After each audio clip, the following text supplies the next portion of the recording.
News 24 এর আজকের সর্বশেষ সংবাদে প্রথমেই জানিয়ে দিচ্ছি সংবাদ শিরোনাম, পরে থাকবে এ নিয়ে বিস্তারিত আলোচনা। ছাত্রনেতাদের মুক্তি না দিলে গণভবনের সামনে ঈদ করবেন ভিপি নূর। জানাবো খালেদা জিয়ার শ্বাসকষ্ট, চলছে পরীক্ষা নিরীক্ষা। খালেদা জিয়ার সর্বশেষ অবস্থা জানালেন তার ব্যক্তিগত চিকিৎসক। এছাড়া রয়েছে হেফাজত নেতা হারুন ইজাহার 9 দিনের রিমান্ডে। রয়েছে আমি অপরাধী, আমাকেও গ্রেফতার করুন বললেন জাফরুল্লাহ। ব্রাহ্মণবাড়িয়ার সেই মাদ্রাসা ছাত্রনেতা গ্রেফতার। থাকছে এটা কেমন বিচার ব্যবস্থা, প্রশ্ন কাদের মির্জার। এবং সবশেষে রয়েছে বাংলাদেশের গণমাধ্যম স্বাধীন এবং মুক্ত বললেন তথ্যমন্ত্রী হাসান মাহমুদ। পুরো খবর পেতে ভিডিওটি শেষ পর্যন্ত দেখুন। সর্বশেষ সংবাদ পেতে চ্যানেলটি সাবস্ক্রাইব করুন। এবার বিস্তারিত। ছাত্রনেতাদের মুক্তি না দিলে গণভবনের সামনে ঈদ করবেন ভিপি নূর। গ্রেফতার ছাত্রনেতাদের মুক্তির দাবি জানিয়ে ঢাকা বিশ্ববিদ্যালয় কেন্দ্রীয় ছাত্র সংসদের সাবেক সহসভাপতি ভিপি নুরুল হক নূর বলেন, তাদের যদি মুক্তি দেওয়া না হয় তাহলে আমাদের ঈদ হবে গণভবনের সামনে। সোমবার কেন্দ্রীয় শহীদ মিনারে উদ্বিগ্ন অভিভাবক সমাজের ব্যানারে এক অবস্থান কর্মসূচিতে এসব কথা বলেন তিনি। ভারতের প্রধানমন্ত্রী নরেন্দ্র মোদীর বাংলাদেশে আগমনের প্রতিবাদ কর্মসূচি থেকে গ্রেফতারকৃত ছাত্র জনতার নিঃশর্ত মুক্তি ও মামলা প্রত্যাহারের দাবিতে এই কর্মসূচি পালন করা হয়। এ সময় নুরুল হক নূর বলেন, আজ বাংলাদেশে যে একটি ভয়ার্থ পরিবেশ সৃষ্টি হয়েছে তাতে আমাদের কারো মনোবল দুর্বল হয়নি। যদি সরকার ভেবে থাকে এই 56 জন ছাত্রনেতাকে গ্রেফতার করে দেশের মধ্যে আতঙ্ক সৃষ্টি করবে, সেটা কখনোই হবে না। কর্মসূচিতে অংশ নেন গণস্বাস্থ্য কেন্দ্রের ট্রাস্টি ডাক্তার জাফরুল্লাহ চৌধুরী, নাগরিক ঐক্যের আহ্বায়ক মাহমুদুর রহমান মান্না, গণসংহতি আন্দোলনের প্রধান সমন্বয়কারী জোনায়েদ সাকি, আলোকচিত্রী শহীদুল আলম, বীর মুক্তিযোদ্ধা নঈম জাহাঙ্গীর প্রমুখ। অনুষ্ঠানে গ্রেফতারকৃত শিক্ষার্থীদের ঈদের আগে জামিনে মুক্তির দাবি জানিয়ে ডাক্তার জাফরুল্লাহ চৌধুরী বলেছেন, আমি মামলা প্রত্যাহারের কথা বলছি না, মামলায় যদি তারা অপরাধী হবে। কথা বলা যদি অপরাধ হয়ে থাকে তবে জেল জুলুম ফাঁসি দিয়ে দেন। এ সময় মাহমুদুর রহমান মান্না বলেন, একটি সরকার কতটা দুর্বল হলে 56 জন ছাত্রের ভয় কাঁপতে থাকে। ছাত্রনেতারা এমন কি করেছে যে তারা জামিন পাবে না? তাদের জামিন দেওয়া হবে না কেন? রিমান্ডে অত্যাচার করে অভিযুক্তদের স্বীকারোক্তি নেওয়া হয়, আদালত এ বিষয়ে জানেও। রিমান্ড ব্যবস্থা না তুলে নিলে দেশের রাজনৈতিক কর্মকাণ্ড পরিচালনা করা মুশকিল হয়ে যাবে। খালেদা জিয়ার শ্বাসকষ্ট, চলছে পরীক্ষা নিরীক্ষা। আজ সোমবার ভোরে শ্বাসকষ্ট অনুভব করছিলেন বিএনপির চেয়ারপারসন খালেদা জিয়া। এরপর চিকিৎসকেরা তাকে করোনারি কেয়ার ইউনিটে স্থানান্তর করেন। আজ রাতে বসুন্ধরা আবাসিক এলাকা সংলগ্ন ৩০০ ফিট সড়কের সামনে সংবাদ ব্রিফিংয়ে খালেদা জিয়ার ব্যক্তিগত চিকিৎসক ও বিএনপির vice chairman AZM Zahid Hossain কথা বলেন। তিনি খালেদা জিয়ার সুস্বাস্থ্য কামনায় দেশবাসীর কাছে দোয়া চান। জাহিদ হোসেন বলেন, শ্বাসকষ্টের পর খালেদা জিয়ার বেশ কিছু পরীক্ষা নিরীক্ষা করানো হয়েছে, আরও কিছু পরীক্ষা করা হচ্ছে। এরপর বিএনপির চেয়ারপারসনের শারীরিক অবস্থা সম্পর্কে বিস্তারিত জানানো যাবে। আজ রাত ৮টার দিকে জাহিদ এই ব্রিফ করেন। এ সময় বিএনপি চেয়ারপারসনের প্রেস উইংয়ের সদস্য সাইরুল কবির খান সেখানে উপস্থিত ছিলেন। খালেদা জিয়ার শ্বাসকষ্ট কতটা গুরুতর, সাংবাদিকদের প্রশ্নের জবাবে জাহিদ হোসেন বলেন, তিনি সিসিইউতে ভর্তি আছেন। আমার সঙ্গে কয়েক মিনিট আগে সিসিইউতে কথা হয়েছে। বিএনপি চেয়ারপারসন করোনা ভাইরাসে আক্রান্ত হয়েছিলেন।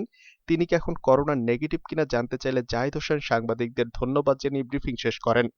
খালেদা জিয়া গত ১১ এপ্রিল করোনা ভাইরাসে আক্রান্ত হন। এরপর গত ২৭ এপ্রিল মধ্যরাতে তাকে এভারকেয়ার হাসপাতালে ভর্তি করা হয়।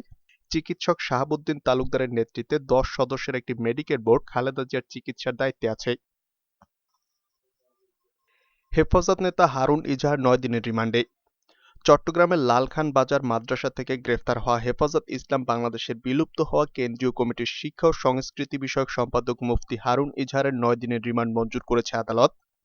সোমবার senior judicial magistrate Mohammad Helal Uddin এর রিমান্ড মঞ্জুর করেন। পুলিশ জানায়, গত ২৬ মার্চ হাটাজারিতে সরকারি বিভিন্ন স্থাপনার ভাঙচুর এবং অগ্নিসংযোগের ২ মামলা ও গত বছরের ১৬ সেপ্টেম্বর করা মামলায় তাকে জিজ্ঞাসাবাদ করা হবে। মুফতি হারুন ইজাহার বাংলাদেশ নেজামে ইসলাম পার্টির সভাপতি ও লালখানবাজার মাদ্রাসার প্রতিষ্ঠাতা মুফতি ইজহারুল ইসলাম চৌধুরীর বড় ছেলে। হারুন ইজহারের আইনজীবী অ্যাডভোকেট নেজামুদ্দিন নিজা বলেন, মুফতি হারুন ইজহারকে হাটহাজারী থানার এক মামলায় ৭ দিন করে ৩ মামলায় মোট ২১ দিনের রিমান্ডে নিতে পুলিশের পক্ষ থেকে আদালতে আবেদন করা হয়। আদালত শুনানি শেষে এক মামলায় ৩ দিন করে মোট ৯ দিনের রিমান্ড মঞ্জুর করেন। উল্লেখ্য, বুধবার রাতে নগরীর লালখান বাজার জামিয়াতুল উলুমাল ইসলামিয়া মাদ্রাসার বাসা থেকে মুফতি হারুন ইজহারকে গ্রেফতার করে র‍্যাব ৭। বৃহস্পতিবার রাতে Chattogram senior judicial magistrate Begum Anjuman আরার ভার্চুয়াল আদালত তাকে কারাগারে পাঠানোর আদেশ দেন। আমিও অপরাধী, আমাকেও গ্রেফতার করুন বললেন ডাক্তার জাফরুল্লাহ চৌধুরী। গণস্বাস্থ্য কেন্দ্রের প্রতিষ্ঠাতা ও ট্রাস্টি ডাক্তার জাফরুল্লাহ চৌধুরী বলেছেন, মানুষের অধিকারের কথা বলে যদি অপরাধ হয়, আমি সেই একই অপরাধে অপরাধী, আমাকেও গ্রেফতার করুন। তিনি বলেন, ভারতের প্রধানমন্ত্রী নরেন্দ্র মোদীর আগমনকে কেন্দ্র করে আটক ছাত্ররা কি কাউকে খুন করেছে, বলাৎকার করেছে, চাঁদাবাজি বা ছিনতাই করেছে? তারা মানুষের অধিকারের কথা বলেছে, যৌক্তিক প্রতিবাদ করেছে। ১৯৫২ সালে ছাত্ররা অধিকারের কথা বলেছে বলেই আমরা ভাষার অধিকার পেয়েছি, দেশ স্বাধীন হয়েছে, অনেক স্বৈরশাসক সরকারের পতন হয়েছে। যারাই এই কথা বলার অধিকারের সংগ্রামের কথা বলেছে, তারাই পরবর্তীতে দেশের মঙ্গলের জন্য কাজ করতে পেরেছে। সোমবার দুপুরে কেন্দ্রীয় শহীদ মিনারের স্বাধীনতার সুবর্ণ জয়ন্তীতে আটক ছাত্রদের মুক্তির দাবিতে আয়োজিত অবস্থান কর্মসূচিতে তিনি এসব কথা বলেন। নাগরিক ঐক্যের আহ্বায়ক মাহমুদুর রহমান মান্না বলেন, খুবই দুঃখ লাগে একটা সরকার কত দুর্বল হলে কিছু ছাত্রের ভয়ে কাঁপতে পারে। তাদের গ্রেফতার করেছে, রিমান্ডে নিয়ে নির্যাতন করা হচ্ছে। রিমান্ড খুবই ফালতু জিনিস, এখানে নির্যাতন করা ছাড়া কোনো কাজ নেই। যারা প্রশ্ন করে তাদের নিজেদেরও কোনো ধারণাই নেই দেশে কি হচ্ছে, আমরা কি চাই, কেন চাই, তার যৌক্তিকতা আছে কিনা। গণসংহতি আন্দোলনের প্রধান সমন্বয়ক জোনায়েদ সাকি বলেন, গ্রেফতারকৃতদের মধ্যে ৩ জন ঢাকা বিশ্ববিদ্যালয়ের ছাত্র। ঢাকা বিশ্ববিদ্যালয়ের ভিসি কি করছেন? ৫১ জনের মধ্যে ৫ জন কাশিমপুর কারাগারে বন্ধুদের দেখতে গিয়েছিল, সেখানে তাদের আটক করা হয়। এই সরকার পুলিশ বাহিনীকে ব্যবহার করে ভয় এবং ত্রাস সৃষ্টি করতে চায়। ছাত্রদের আজকে ভয় দেখানো হচ্ছে, এদেশের ছাত্র সমাজ এর জবাব দিবে। এমন অন্যায় চলতে থাকলে আপনাদের চিরস্থায়ী বন্দোবস্ত অতি দ্রুত উৎখাত হবে। ডাকসুর সাবেক ভিপি নুরুল হক নূর বলেন, মোদির আগমনের প্রতিবাদ জানিয়েছি, মতিঝিলে আমাদের শান্তিপূর্ণ কর্মসূচিতে পুলিশ হামলা করেছে, ছাত্রদের আটক করেছে, গ্রেফতার করে শিক্ষার্থীদের নির্যাতন করা হচ্ছে। একই সঙ্গে যারা বাইরে আছে তাদের আতঙ্কে রাখা হচ্ছে, ভয়ভীতি সঞ্চার করা হচ্ছে। যেসব পুলিশ ছাত্র নির্যাতনের নেতৃত্ব দিয়েছে, সরকার তাদের নানাভাবে পুরস্কৃত করছে। তিনি বলেন, ছাত্রদের পরিবার সহ আমরা সিদ্ধান্ত নিয়েছি, ঈদের আগে গ্রেফতারকৃতদের মুক্তি না দিলে আমাদের ঈদ হবে গণভবনের সামনে। ব্রাহ্মণবাড়িয়ার সেই মাদ্রাসা ছাত্রনেতা গ্রেফতার। ব্রাহ্মণবাড়িয়ায় হেফাজত ইসলামের তাণ্ডবের ঘটনায় জড়িত থাকার অভিযোগে জেলা কওমি ছাত্র ঐক্য পরিষদের সাধারণ সম্পাদক মাওলানা মোহাম্মদ বিল্লাল হোসেনকে গ্রেফতার করেছে পুলিশ। আজ সোমবার বিকেলে পৌর শহরের কান্দিপাড়া এলাকা থেকে তাকে গ্রেফতার করা হয়। জামিয়া ইসলামিয়া ইউনুসিয়া মাদ্রাসা শিক্ষক বিল্লাল হোসেন তাণ্ডবের ঘটনার পর থানায় যান বলে অভিযোগ ওঠে। এ সংক্রান্ত ছবি সামাজিক যোগাযোগ মাধ্যমে ভাইরাল হলে পুলিশ সমালোচনার মুখে পড়ে। তবে থানায় যাওয়ার ছবিটি তাণ্ডবের পর কিনা সে বিষয়ে নিশ্চিত হওয়া যায়নি, যদিও তখন পুলিশ জানায় বিষয়টি গুরুত্বের সঙ্গে দেখা হচ্ছে। ব্রাহ্মণবাড়িয়ার অতিরিক্ত পুলিশ সুপার মোহাম্মদ রইসুদ্দিন গ্রেফতারের বিষয়টি নিশ্চিত করে জানান, হেফাজত তাণ্ডবের অগ্রভাগে নেতৃত্ব দিয়েছিলেন বিল্লাল, ভিডিও ফুটেজেও তাকে দেখা গেছে। এটা কেমন বিচার ব্যবস্থা, প্রশ্ন কাদের মির্জার। এবার দেশের বিচার ব্যবস্থা নিয়ে প্রশ্ন তুলেছেন নোয়াখালীর কোম্পানীগঞ্জের বসুরহাট পৌরসভার মেয়র আব্দুল কাদের মির্জা।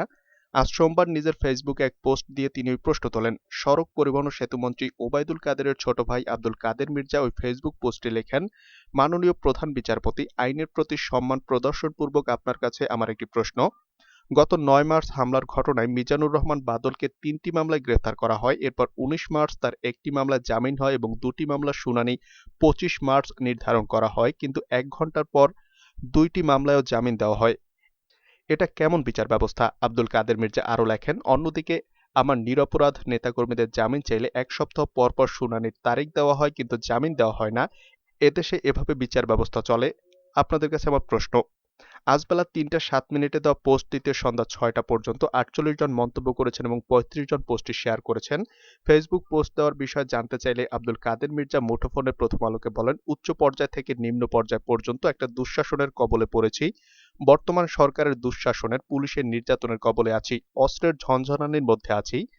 বাংলা ভাই যেভাবে অস্ত্র নিয়ে ঘোরাফেরা করেছে, এখন সেভাবে আমার ছেলেদের বাড়িতে বাড়িতে ঘোরাফেরা করছে। এছাড়া তার ছেলেরা জেলখানায়, তাদের জামিন দেওয়া হচ্ছে না। এ কারণেই ওই পোস্ট দিয়েছি। বাংলাদেশের গণমাধ্যম স্বাধীন এবং মুক্ত মন্তব্য তথ্যমন্ত্রীর। বিশ্ব মুক্ত গণমাধ্যম দিবস উপলক্ষে আশাবাদ ব্যক্ত করে তথ্য ও সম্প্রচার মন্ত্রী ড হাসান মাহমুদ বলেছেন, গণমাধ্যমের অপরিসীম শক্তি, যার মুখে ভাষা নেই তাকে যেন ভাষা দিতে পারে, যে স্বপ্ন দেখতে ভুলে গেছে তাকে স্বপ্ন দেখাতে পারে, যার কাছে ক্ষমতা নেই তাকে ক্ষমতাবান করতে পারে। সোমবার দুপুরে সচিবালয়ে তথ্য মন্ত্রণালয়ের সভাকক্ষে বইয়ের মোড়ক উন্মোচন শেষে মুক্ত গণমাধ্যম দিবস উপলক্ষে সাংবাদিকদের সাথে মতবিনিময়কালে তিনি কথা বলেন। তথ্যমন্ত্রী মনে করেন, বাংলাদেশের গণমাধ্যম যেমন স্বাধীন এবং মুক্তভাবে কাজ করছে, উন্নয়নশীল দেশগুলোর জন্য তা অবশ্যই একটি উদাহরণ এবং একই সাথে অনেক উন্নত দেশের তুলনায়ও এদেশের গণমাধ্যম মুক্ত এবং স্বাধীন। ভুল সংবাদ পরিবেশন নিয়ে ডক্টর হাসান বলেন, বাংলাদেশে কোনো পত্রিকায় যদি ভুল সংবাদ পরিবেশিত হয়, তার প্রতিবাদ জানালে সংবাদটা যে মাত্রায় পরিবেশিত হয়েছিল প্রতিবাদটা সেই মাত্রায় ছাপানো হয় না।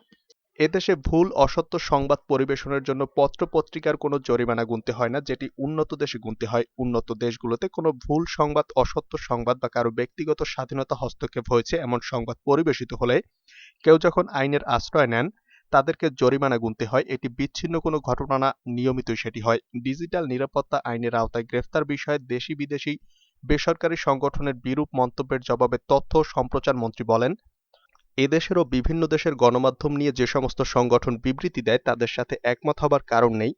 তারা নির্দিষ্ট কিছু জায়গা থেকে তথ্য-উপাত্ত সংগ্রহ করে আমাদের কাছে বা তথ্য কমিশনের কাছেও কোনো তথ্য চায় না। তাদের ঢালাও মন্তব্য ঠিক নয় এবং আমরা এগুলোর সাথে একমত নই। মন্ত্রী বলেন, মনে রাখতে হবে ডিজিটাল সিকিউরিটি অ্যাক্ট সারা দেশের সব মানুষের ডিজিটাল নিরাপত্তা দেওয়ার জন্য। একজন সাংবাদিক, লেখক, কৃষক, গৃহিণী, সাধারণ মানুষ, রিকশাওয়ালা, চাকুরিজীবী, শ্রমিক, রাজনৈতিক কর্মী সবারই ডিজিটাল নিরাপত্তা দেওয়ার জন্য এই আইন।